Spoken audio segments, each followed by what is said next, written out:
Thank you very much, and good afternoon to all of you. I am, as is immediately apparent, a pig farmer, and I became a pig farmer on purpose. You might think it was a gallant effort in an unacceptable setting, but no, I chose to do this. And I want to share with you this afternoon something of what was in my head and my heart to make that choice. So, from the 1980s, I had a farm. Do you remember a book that said, I had a farm in Africa? Well, I had a farm in northeast Victoria. It had a beautiful creek with 100-year-old poplar trees along its banks. It had rolling hills and attractive grass pastures. It had forested areas, granite outcrops, and among the high granite outcrops, I bred and raised cattle. And they were the hardy, all-purpose, all-weather Scottish Highland cattle. Great beef. They are hardy, they are independent, they are self-managing, and they do produce wonderful beef. They have wonderful calves that the attentive mothers produce and then care for, and the bulls are mild-mannered. This is one I was very fond of. Can I tell you what his name was? Woolly Balls.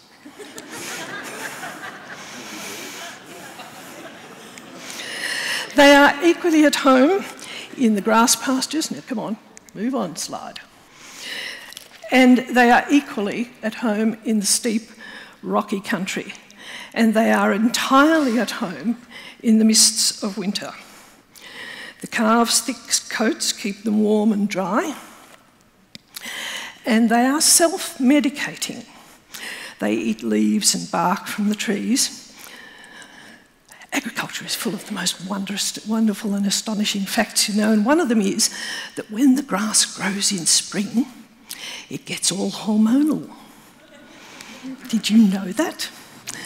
It gets full of hormones and it does no end of difficult things to the digestion of the cattle. But the Scottish Highlands, whose wonderful qualities, may I say, are undoubtedly a direct result of 1,000 years of neglect by Scotsmen, have retained all their natural native vigour. And they self-medicate by eating bark from the trees, leaves, and managing the digestive process so it doesn't get out of order with all those spring hormones. And they are insulated, even in summer, by their coats from both heat and sunburn. Equally, the hard frosts of winter don't bother them, and they happily graze frosted grasses and clovers. And they equally happily mix with my sheep. The sheep that I was running are also hardy, carpet wool sheep as a matter of fact, and can I offer you a business observation from agriculture?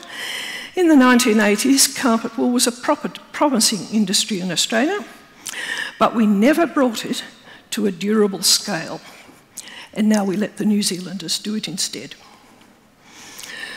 So, while my stock went back to being cattle alone, as distinct from sheep and cattle, we might reflect that under the impact of climate change, New Zealand is now getting so much rain that they've had to go out of sheep and into dairy cattle. Did you know that? We have all those jokes about New Zealanders and sheep, and we're going to have to give up on the lot. And I turned my farm into a zero-input enterprise. I bought no hay, no feed, no medications, no fertilisers, no weed sprays, no supplements. I even stopped growing my own hay and reverted to pasture alone. And essentially what I did was I farmed the pastures, and I used the stock as a tool to keep them healthy. And every year I sold some of my used tools, who were self-replacing, and went on doing it. And the stock were always happily moving onto fresh feed, and when it became quiet, and they'd moved on, the deer would sometimes come out of the forests and graze along there too, because they rather liked it. And I bred on from generation to generation, better and better stock, and I began to show them. They were washed, groomed, taught to lead with a simple halter, and I took them to the shows, and I won. That might look like a small animal, but it's a very good shot of a stocky Scottish Highland young bull. They have very short legs, huge bone in them, but very short legs, and they can jump like cats. But the body is the body of a full-grown large animal, highly efficient. So, I then, at this process, I mean, this was a pretty good moment, right? It's the National Scottish Highland Cattle Show. And I succumbed to hubris.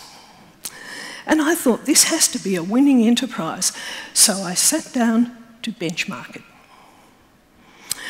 And in my district, with its fairly poor soils, the measure of carrying capacity, I haven't got time to explain to you what that means, but it's a measure of how fertile and productive your land is. The marker on that was 4. And at that time, my carrying capacity was 18.5 and rising. And I had 0 inputs. But to my horror, when I actually sat down and analysed it, it turned out to be neither commercially nor environmentally sustainable. It was the best by a huge margin, and it was not sustainable on either of those grounds. And so I then had to decide whether I would turn my back on it. That was grand champion, I may say. So this was a serious choice. And I knew that there would be issues in this whole thing about making that choice, because for innovation, sometimes the hardest thing is to let go when you're already the best. If it's failing, you've got an incentive. If you're the best, you don't necessarily. But I just couldn't sit still. And I decided to hang loose, because at that time, now I'm talking about the 1990s here, we didn't have Al Gore's convenient graph about the exact stage of world population rise, but we knew that it was happening. And we didn't have the information that we now have about what we used to talk about as global warming.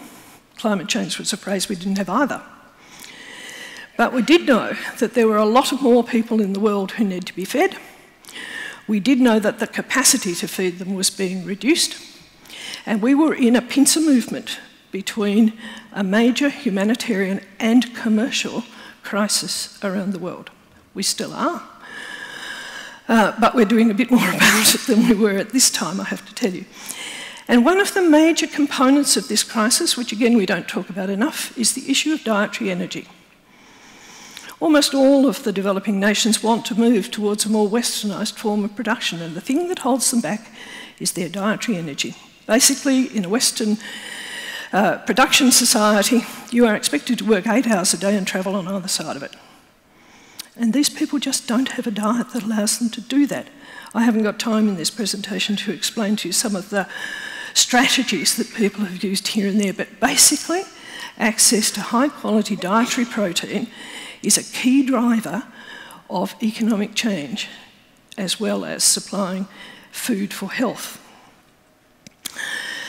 And in that circumstance, I sat down to weigh up every form of dietary energy, high-quality dietary protein, that we produce in our farming systems. I already had 2 of them. That was sheep and cattle, And I set out to measure.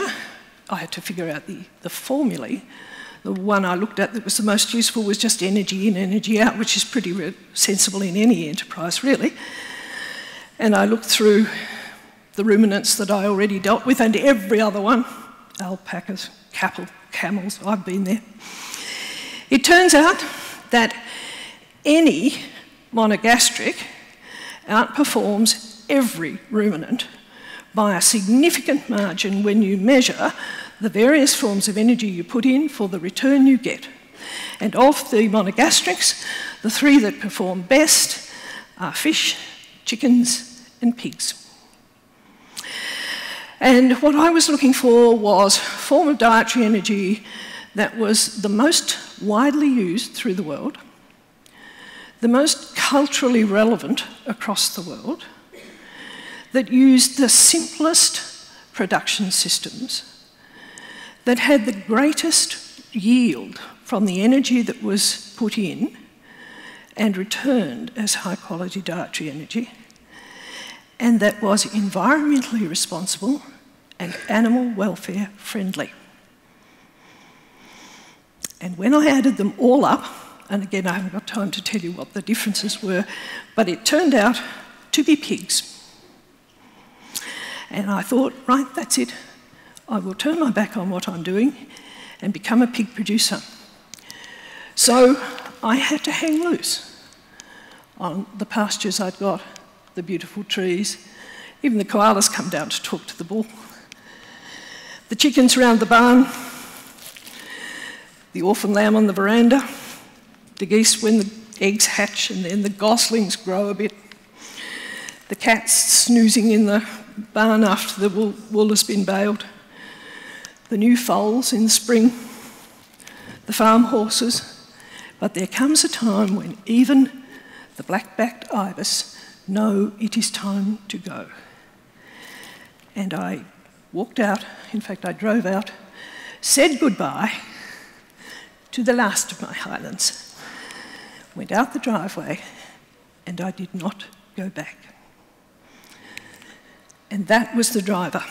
On the best analysis of the agribusiness analyses in northeastern Victoria, it takes 74 of the best beef farms to equal in production what one enterprise of my type produces. And so I moved into a new dawn and a new day with pigs. They nestle into the landscape. I have 2 farms now. They're tiny. Each of them measures 250 metres down each side. That's it. They have a driveway and a gate. That's it. Every year, at farm gate, whether it rains or not, I produce a minimum of $9 million worth of export quality pork from those 2 tiny sites. The last 6 years it's been going to Singapore. Multiplier in the Victorian economy is that for 7. 63 million through the Victorian economy. And I use 9 meg of water to do it, so I get $1 million worth of product, export quality product, for 1 megalitre of water. I have other elements of a tiny footprint. And the pigs, I have to say, have a rompingly good life because they are housed and managed to enact all of their natural behaviours. They come in, as you can see, as youngsters. They stroll down towards their destination housing, so shed by shed. They go into a single shed when they arrive and they stay there. If they're too tired or too little, we actually carry them. Then the gates are closed and they stay in those sheds until the day they leave. And there is nothing in there at all except a double-sided bank of feeders and drinkers across the middle of the shed, ad lib, feed and water. If you want 5 small meals a day as a pig in this shed, you can have them. If you want 3 whopping ones, you can have them. Different bedding, that's rice hulls, and a big empty space to colonise. And they do. This is straw bedding. Half-height walls, adjustable blinds, heaps of fresh air. They have a wonderful time. There's some more of them. And this is rice hull, this is grape mark that they're on there. That's the pressings after of the seeds and grapes grape skins when the wineries press the grapes. Oh, the smell of the pig pen. You can't usually smell the pigs, but by golly, we could smell the grape mark. You want to know what the chain is? Down the side there, it's a toy. They play keepings off with it. They just amuse themselves sometimes. Boys do that more than girls. And they grow. They're about half grown here. And they want to come and socialise. I enjoy being with them. They have plenty of nap time, which is part of the growing. And then one day, they leave. As you can see, they're not exactly stressed by this process. In fact, it's an exciting adventure, and they are always handled kindly, and they go to a silent, unanticipated, painless death. And how many people ever get that? So from end to end of their lives, I ensure that they have their natural behaviours, a healthy environment, and then a healthy product for us. And now I have to say goodbye to them and to you.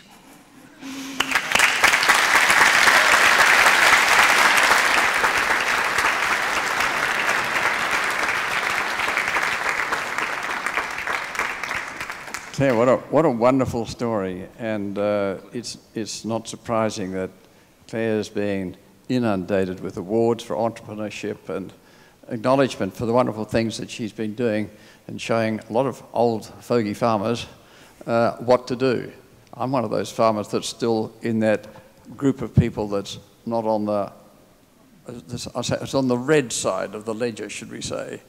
I sympathise, or I empathise with a lot of the things, the steps that you've gone through, and it's a wonderful example. And I think we should give her another recognition for this. I think it's been wonderful.